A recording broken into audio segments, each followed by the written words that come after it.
So when did you find out about narcissism? It's like my favorite question. Like when in the whole journey did you finally find out about, was it Therapy. during, after? Therapy. Yeah, there was, I think part of you wants to just believe maybe this is just how they handle life. Yeah. I do think that there is that take biologically, nature and nurture, that stems from that narcissism. Yeah. He is the golden child of his family. So I just thought he was maybe just, maybe that was his problem, is maybe he's just entitled. So he believes he can do whatever he wants. It doesn't affect anyone around him. And there was one point I was raped. We had separated for a while. We were going to get a divorce. This was like 7 years after the first affair. And with those distractions, you can only distract yourself too much. And we got into so many fights too often with little babies and all that stuff too. We're just like, well, probably should get a divorce. And I went into therapy and they started talking. I would just like spill like things that were happening and why I don't understand why I'm feeling X, Y, and Z, and trying to, like, being with him and stuff as well. Like, he would try to project onto me that I was crazy and I was too sensitive, that I'm theatrical, Yep. and I'm asking too much. And it would always be a new woman. I also found out that he had used my social security number to open up cards in my name because he had no credit and I had good credit. So he packed me with $30,000 in credit card debt. Wow. Also an eviction that I didn't know. He just said, "Oh, I got a job over here." He never told me we were evicted. So I was left with nothing. I had a 420 credit score, $30,000 in debt in my name that I didn't put on with all his things, that he liked.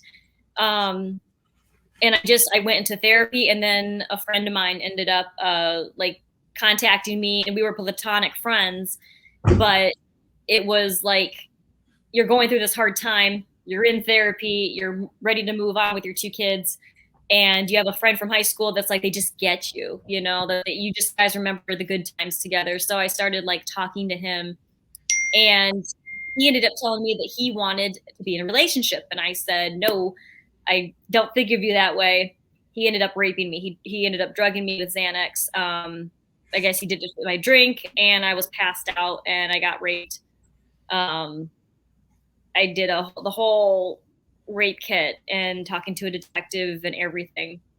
And so this friend that was originally trying to help, I think, know what? You ask me right here now, I'm like, oh, he had intentions. Okay. Like, I'm not stupid. And I think you start to get more of a radar with people the more you live, even though sometimes those situations really suck. Yeah. But it was, but after that, yeah, I looked now and I thought, oh, he's just being a good friend, because I've always seen him as this caring guy. And now I'm like, no, he told me that he wanted me to have his babies and that we are going to be together forever, but I didn't want that at all. So, wow.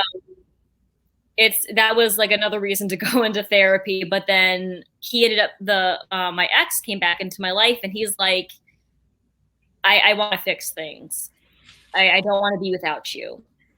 And I was at my low point, and he said, I promise I'll fix your debt that I caused you.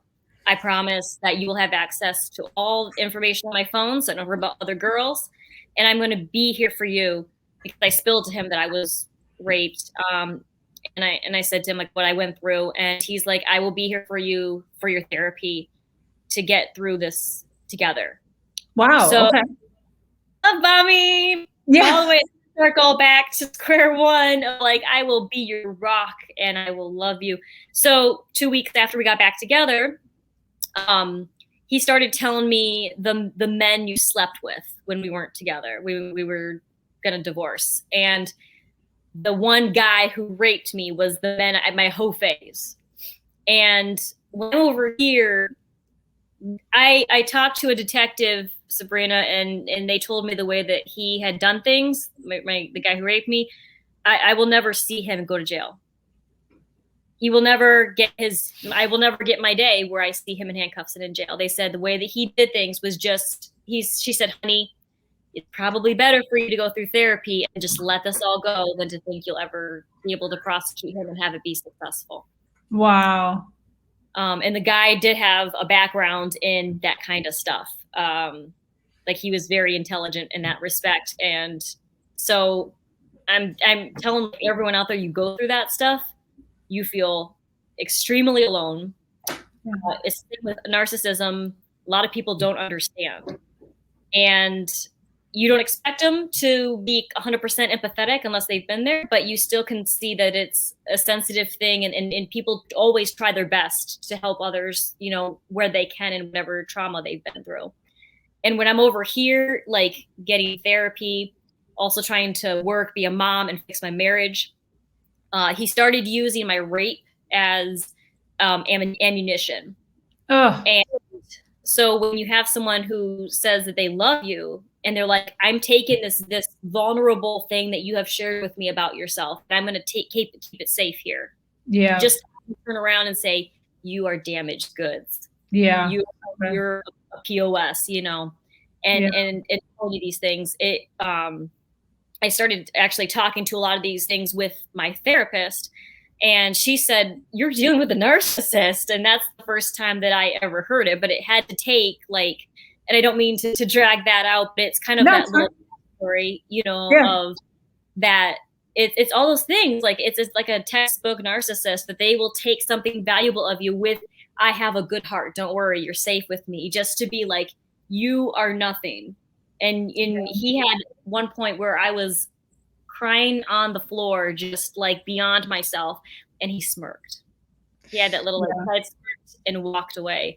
And that, like, it's almost evil. Yeah.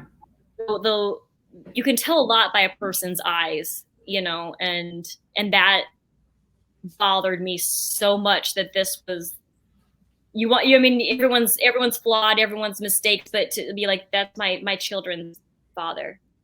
And that's the man that I thought I loved and loved me, and that we were going to grow old together. And just to see that that person's capable of those things was another one of those like white face, like, you know, moments of like, wow, like I just saw reality, you know? Wow. And, yeah, that would be, I understand.